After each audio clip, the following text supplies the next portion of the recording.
Olá, hoje vamos falar sobre o experimento 4 de espectrometria óptica da emissão. Primeiro, para esse experimento, usamos o seguinte aparato experimental. Foi utilizado um espectrômetro, um prisma óptico, uma rede de difração, uma fonte luminosa e assim como diversas lâmpadas, por exemplo, uma lâmpada de vapor de mercúrio.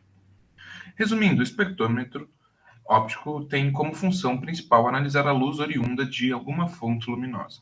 Para realizar tal tarefa, o aparelho é composto de algumas estruturas que são: sistema colimador, possui uma espécie de fenda para a entrada de luz, assim como a disposição de lentes que servem para colimar, tornar os feixes mais homogêneos, a luz. Elemento de dispersão, um prisma óptico ou uma rede de difração. Sistema analisador, um conjunto de lentes que formam uma imagem provenientes da fenda. E como podemos ver, um protótipo, um esquemático, na verdade, perdão, do nosso aparato, do espectrômetro. Certo. Agora vamos falar um pouco sobre o nosso espectro luminoso. É de conhecimento de todos que para cada comprimento de onda emitido por uma determinada fonte, há uma imagem correspondente sendo formada, onde por convecção definimos como uma linha espectral, o qual, de acordo com o seu lambda, comprimento de onda, sua posição será estabelecida. Sendo assim, para um conjunto de linhas espectrais, teremos a formação do chamado espectro luminoso, onde, de acordo com a fonte de luz utilizada, pode ser segmentado em espectro contínuo, ou seja, o que possui todos os comprimentos de onda, para certa fonte, óbvio, né? Precisa ser uma fonte que não, uma fonte que obtenha todas as, possua forneça todos os espectros, né? Um espectro discreto que possui como características linhas espectrais bem dispostas, a partir do espectro de emissão de gases. Determinação do ângulo A do prisma. Para a determinação do ângulo A do prisma, utilizamos a relação ao lado em que A igual a B mais C mais Azão, e Azão igual a Azinho sobre 2. Além de que experimentalmente podemos medir apenas B, Bzinho e Czinho, em relação ao referencial do aparato utilizado, de tal forma que Azinho igual a B' menos C'. Medimos C' como 283 graus e 15 segundos e B' como 44 graus e 16 segundos. Logo, Azinho igual a menos 238 graus e 59 segundos, ou seja, 121 graus e 0,1 segundos. Portanto, temos que Azão igual a 60 segundos, 60 graus aproximadamente, obtido através da segunda relação, onde Azão é dado com metade do valor de Azinho. O índice de refração do prisma para cada comprimento de onda. Para a determinação do índice de refração do prisma para cada comprimento de onda, determinamos, por meio do aparato experimental, os ângulos de desvio para as 4 linhas espectrais mais intensas, sendo elas verde, amarelo, novamente, 2 tipos de amarelo, né? O 1 e o 2 que a gente diferenciou aí, e roxo. Em posse disso, é ciente de que a posição angular é caracterizada pela função de comprimento de onda, teremos um índice de refração, considerado como N, para cada comprimento de onda do espectro de emissão da lâmpada de vapor de mercúrio.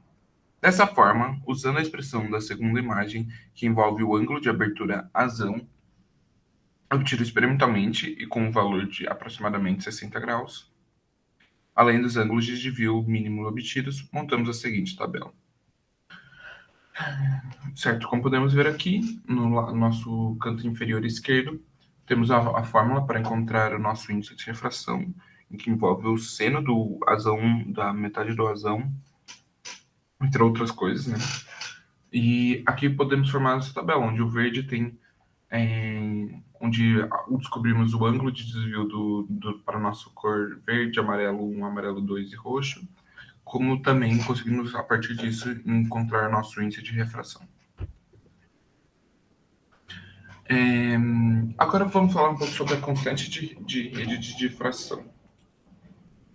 Certo. Substituímos o prisma óptico por uma rede de difração e determinamos os ângulos de desvio da mesma forma que foi realizada para o prisma em um momento anterior, onde obtemos os seguintes resultados. Sabendo o valor do comprimento de onda da linha verde, que é de 546,1 nanômetros, determinamos o valor da constante da rede de difração a partir da seguinte expressão: D igual a seno de θ menos m vezes lambda. Consequentemente, com os valores do comprimento de onda da linha verde com ângulo referente ao mesmo e considerando o valor de m sendo a ordem de interferência como sendo perdão, teremos o valor de dzinho, perdão, distância entre duas fendas contíguas, o qual será utilizado na expressão, nessa seguinte expressão aí. Portanto, através dessas expressões, chegamos ao valor da constante de difração no valor de aproximadamente K igual a 656,351 linhas por milímetro. Dessa forma, conseguimos formar essa nossa seguinte tabela,